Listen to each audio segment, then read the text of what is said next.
एक बार की बात है। एक छोटे से शहर में लीला नाम की एक लड़की रहती थी। वह 10वीं कक्षा में एक मेधावी छात्रा थी, लेकिन उसकी एक अजीब आदत थी जिससे उसका परिवार निराश था। लीला बेहद मूडी थी और प्रकृति के प्रति बिल्कुल भी फ्रेंडली नहीं थी। उसकी सबसे खराब आदत पानी बर्बाद करना थी।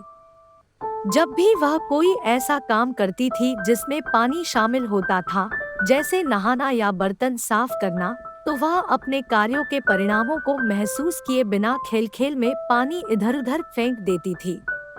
उसके परिवार के सदस्य उसके व्यवहार से बहुत निराश हो रहे थे और अक्सर इस बारे में उससे बहस करते थे। उन्होंने जल संरक्षण का महत्व समझाने की कोशिश की, लेकिन लीला ने इसे गंभीरता से नहीं लिया और अपनी लापरवाही जारी रखी। एक दिन लीला की हरकतों से तंग आकर पूरे परिवार ने उसे सबक सिखाने का फैसला किया। उन्होंने गुप्त रूप से लीला के जागने से पहले स्नान करने और फिर सारा पानी खाली करने की योजना बनाई, ताकि उसे पानी की कीमत का एहसास हो सके। जैसे ही लीला उठी और बाथरूम में गई तो पानी की एक भी बूंद न देखकर आश्चर्यचकित रह गई। उसके ब्रश पर टूथपेस्ट था और मुंह धोने के लिए पानी नहीं था। वह तब तक असमंजस में घूमती रही जब तक कि उसकी मां ने उसे पानी का एक छोटा गिलास नहीं दिया।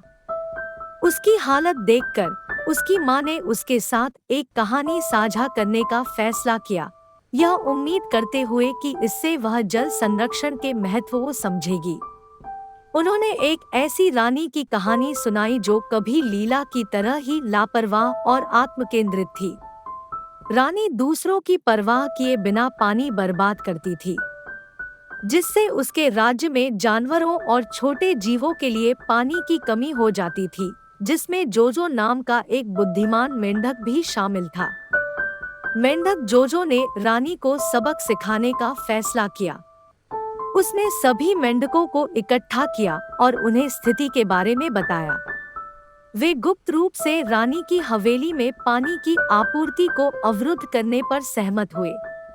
उन्होंने एक गुप्त स्थान पर पत्थर फेंके और पाइप को दबा दिया। अगले दिन रानी अपनी हवेली में पानी न देखकर हैरान रह गई। उसने अपने सहायकों को कारण खोजने का आदेश दिया, लेकिन वे समस्या का पता नहीं लगा सके। रानी असहाय और निराश हो गई और सोचने लगी न जाने क्यों पानी की आपूर्ति बंद हो गई। अपनी हताशा में रानी ने गाने वाले मेंढक जोजो को बुलाने का फैसला किया, क्योंकि वह अपने मधुर गीतों के लिए जाना जाता था। जोजो रानी के सामने आया, लेकिन उसने चतुराई से सच्चाई छिपा ली और पानी की कमी के लिए भगवान के दैवीय कार्य को जिम्मेदार ठहराया। उन्होंने बताया कि यह कमी उसके अपने बेकार व्यवहार और पानी के प्रति सम्मान की कमी का परिणाम थी। विनम्र होकर पानी का मूल्य समझने पर रानी को अपनी गलती का एहसास हुआ। उसने मेंढक को छोड़ने का फैसला किया और अपने तरीके बदलने का वादा किया। जोजो जानता था कि वह रानी को एक मूल्यवान सबक सिखाने में सफल हो गया है। वर्तमान में लीला की मां ने उसे ध्यान से देखा। उम्मीद थी कि वह कहानी का नैतिक अर्थ समझ गई होगी। एक नए एहसास के साथ लीला ने अपनी मां को आश्वासन दिया कि वह फिर कभी पानी बर्बाद नहीं करेगी।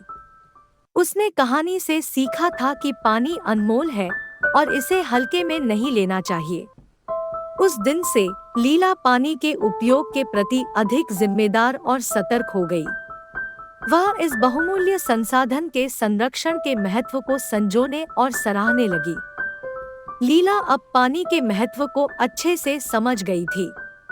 कहानी में रानी की तरह एक बुद्धिमान मेंढक और पानी के मूल्य के बारे में एक प्रेरक सबक की वजह से लीला में भी बदलाव आया था। अगर आपको मेरी कहानियाँ अच्छी लगती हो तो कमेंट करके जरूर बताइएगा और मेरे YouTube चैनल को सब्सक्राइब, लाइक, शेयर करना मत भूलना।